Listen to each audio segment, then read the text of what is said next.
Indian ചരിത്രത്തിൽ ആദ്യമായി ജഡ്ജിമാർക്ക് പഴി കേൾക്കേണ്ടി വന്ന കാലഘട്ടത്തിൽ കൂടിയാണ് നമ്മൾ കടന്നു പോകുന്നത്. കേന്ദ്രത്തിന് ഒത്താശ പാടാതെ കൂതാശ പാടുന്നതിന് മോദി സർക്കാർ അനുകൂലികൾ പലരും തലങ്ങും വിലങ്ങും സുപ്രീം കോടതിയെ വരെ ചോദ്യം ചെയ്തു. ചെയ്ത തെറ്റിനും ചെയ്യാത്ത തെറ്റിനും കോടതികളും ജഡ്ജിമാരും പഴി കേൾക്കേണ്ടുന്നുണ്ട് എന്നതാണ് സത്യം.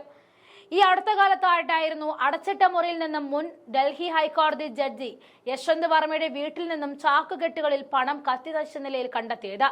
അതിന്റെ പേരിൽ നീതിപീഠം ഒരുപാട് പഴി കേൾക്കേണ്ടി വന്നു.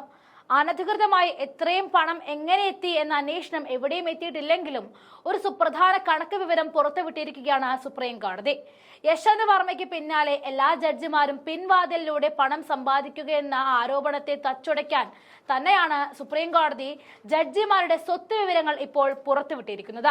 ഇതിൽ മറ്റൊരു വശം കൂടിയുണ്ട്. രാഷ്ട്രപതിക്ക് വീറ്റോ അധികാരം പൂർണ്ണമായും നൽകാനാകില്ല എന്ന് സുപ്രീം കോടതി പറഞ്ഞതിന് പിന്നാലെ ഉപരാഷ്ട്രപതി ജഗദീപ് ധൻകർ സുപ്രീം കോടതിയെ വിമർശിച്ചുകൊണ്ട് പറഞ്ഞത്, നിങ്ങൾ ആദ്യം നിങ്ങളുടെ ജഡ്ജിമാരുടെ വീടുകളിൽ പോയി നോക്ക്, അവർ കള്ളപ്പണങ്ങൾ ഉണ്ടാക്കുന്നുണ്ട് എന്നായിരുന്നു. ഇപ്പോൾ സുപ്രീം കോടതി ജഡ്ജിമാരുടെ സ്വത്ത് വിവരങ്ങൾ പരസ്യമായി പുറത്തുവിടുന്നതിലൂടെ കേന്ദ്രത്തിനുള്ള ഒരു മറുപടി തന്നെയാണ് നൽകുന്നത്.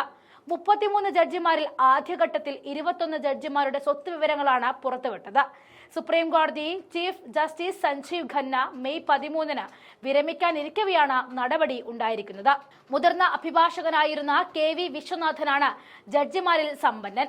120.96 കോടി രൂപയാണ് നിക്ഷേപം എന്നാണ് KV വിശ്വനാഥനുള്ളത്.